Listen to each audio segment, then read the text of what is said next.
হাই everyone, কি খবৰ আপোনালোকৰ? মোৰ খবৰ বহুত ভাল। আজি হৈছে শাওন মাহৰ প্ৰথমটো সোমবাৰ।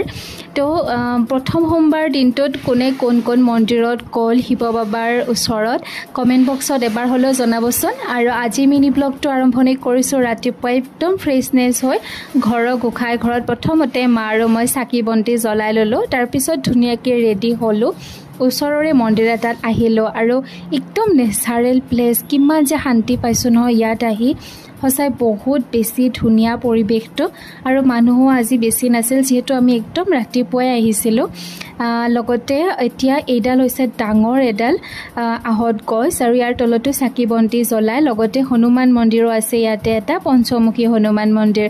এতিয়া প্ৰথম আহিলোঁ শিৱ বাবাৰ ওচৰলৈ। ধুনীয়াকৈ শিৱলিংগত যি যি নিয়ম কৰিব লাগে সকলোখিনি কৰি লওঁ বুলি ভাবিলোঁ। তাৰপিছতে চাকি বন্তিও জ্বলাই ল'ম। সঁচাই মানে মনটো বহুত ভাল লাগিছে। আৰু শাওন মাহৰ দিনকেইটা মানে কেনেকৈ পাৰ হৈ যায় গমেই নাপাওঁ, কাৰণ বতৰটো বহুত ধুনীয়া ঠাণ্ডা হৈ পৰি থাকে পৰিৱেশটো। আৰু কোনে কোনে শাওন মাহটো পালন কৰি আছে কমেণ্ট বক্সত জনাবচোন বাৰু। আমাৰ বাৰু সদায় ঘৰত নিৰামিষ চলে, অকল শাওন মাহ বুলি নহয়, কিন্তু বিশেষকৈ শাওন মাহটো পালন কৰিবলৈ চেষ্টা কৰিছোঁ বিশেষ সোমবাৰকেইটা।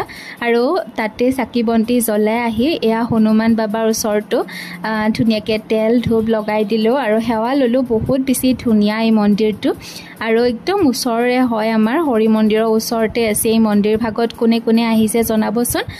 আৰু যিসকলে অহা নাই আহিব, একদম মানে ধুনীয়া এটা পৰিৱেশ। সঁচাই বহুত পিচ আছে ইয়াতে, বহুত ভাল লাগিল আহি। আৰু ভক্তবোৰ এতিয়াহে মানে লাহে লাহে অহা ষ্টাৰ্ট হৈছে। আজি মিনি ব্লগটো ইয়াতে শেষ কৰিলোঁ, নতুন ভিডিঅ'ত লগ পাম।